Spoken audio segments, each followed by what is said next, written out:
káàbọ̀, orúkọ mi ni Orísun Akínníran. Fún iṣẹ́ àkànṣe yìí, mo fẹ́ láti ṣàwárí ìbátan láàárín Aso-Oke àti àwọn èèyàn tí ó wọ̀ ọ́. Láti ṣe bẹ́ẹ̀, mo ṣe ìfọ̀rọ̀wánilẹ́nuwò àwọn èèyàn mẹ́ta láti ìran mẹ́ta láti rí àwọn ìwò oríṣiríṣi mẹ́ta. Ẹ fún wọn ní etí ìgbọ́ yín. Ẹ ṣé gan. Good afternoon. Hi, good afternoon. Good afternoon. Good afternoon. Thank you so much for having me. Thank you so much for your time. My name is Adeniyi Osho. Adeniyi means the crown is valuable. Osho means unity. And it also means love, so it could be contextual.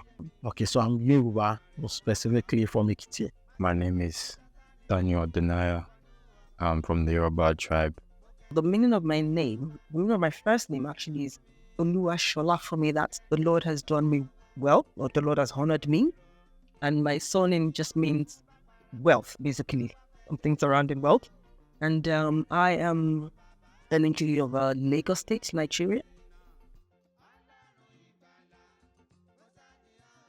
So that was way back when I was very little, because I remember my grandparents loved, dressing like that. Let me speak that way. So for every occasion, we always have that. Along with our clothing, we must have Aso-Oke.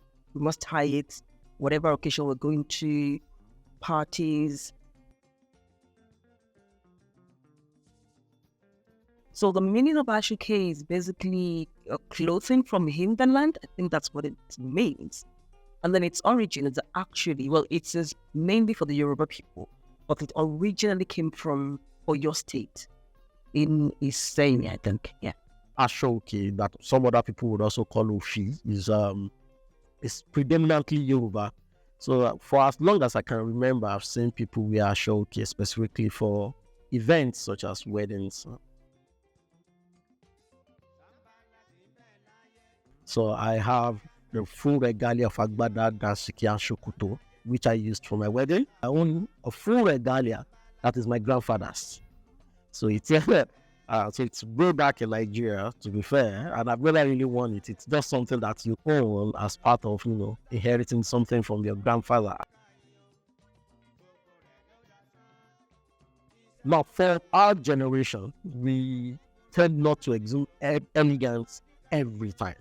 But if you look back in history, some 50, 60 years ago, during the time of my grandparents, it's something that people of high standards wear very often. So they don't wait for special occasions to wear Aso-Oke. They would wear Aso-Oke when they have to go for chieftaincy meetings, which they would have 3-4 times a week. They will wear it if they have to go visit their in-laws, for instance. They will wear it if they need to go somewhere where they demand respect from people. Probably because we think so highly of our culture, we say with special occasions. Growing up, we usually wear Western clothes on weekdays, especially because you go to school, so you wear uniforms, and after school, you probably have some extracurricular academic activities as well, where you still wear the English outfits. But on Sundays, which is a culture that I still behold very commonly till now, is that on Sundays we want to exhume that elegance. So as much as possible, we wear the traditional wears. So we wear complete agbada, or you wear buba, shoro. Now that I'm older, thinking about my identity, I would have preferred to grow up more within my culture, because yes, I live in the UK, but end of the day, when people look at me, they're not gonna think I'm British. They're gonna think that I'm Nigerian. So it would have been better for me to kind of tap into my culture way more and grow up around that kind of environment more.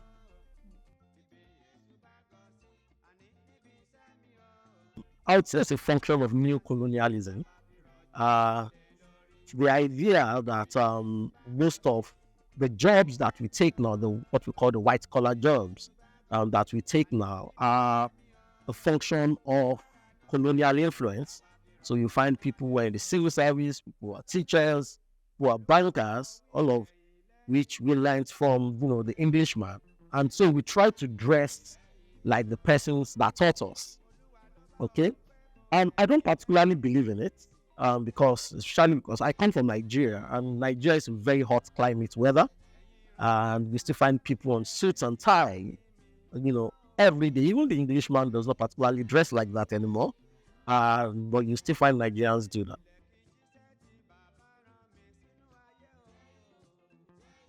Yes, I prefer to wear the native attire, but, and I say but with emphasis, because the kind that I would wear are not particularly the traditional way of wearing those attires.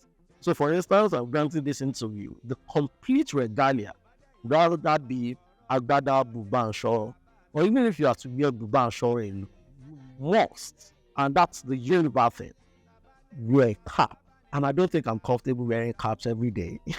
So, even if I'm not comfortable wearing the Yoruba attire, it won't particularly be in line with complete Yoruba tradition. No, I wouldn't, because the way I dress is kind of like I'm a product of my environment, and at the same time, I would want to continue fitting into this society, not really standing out in a strange way.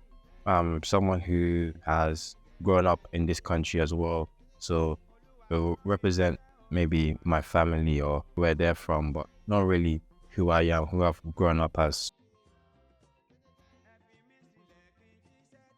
Yeah, so I think we'll still have a comeback. And the reason for that is right now we see a lot of materials like being used for gowns and all of that, and I've seen quite a lot of people using our native attires for gowns. In this country, seeing everyone's reaction concerning the African Cup of Nations, everyone was tapping into their home country.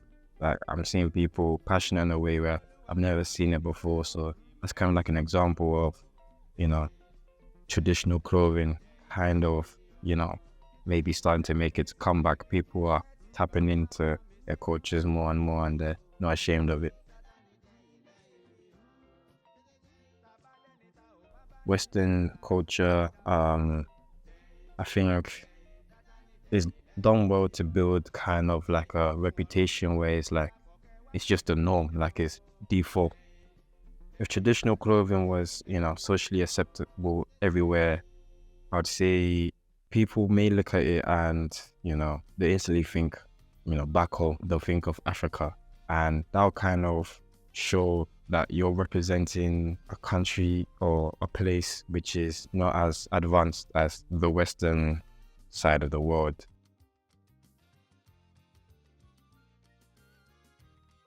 So it has its benefits, and I guess there'll be negatives as well. Negatives as in, it could be they come here and, they may be losing their identity a bit. But the benefits could be kind of, when you do things that the modern world does, it does help you settle in. And when you settle in, it'll be easier to now succeed in a way, because I feel society is set up in a way where it's like, if you're different to everyone else, you won't really have the support or the attention, or people won't really take you as seriously as you should be taken. By all means, it had a worse effect. Okay? And by extension, it had a worse effect on our appreciation of our culture. See, the fact that we think you look good, or that we think you look corporate only when you wear a suit and tie, and not when you wear a complete Yoruba regalia, is in itself problematic. And I think we need to go back to that time when we are able to be comfortable and accord respect to people who wear complete Yoruba regalia. Because I think that's one way of the many other ways where you can steal a people's culture. And when people lose their culture, both in terms of clothing, language, they lose themselves. So I think it's had a worse effect on our clothing, and by extension, really, on our culture.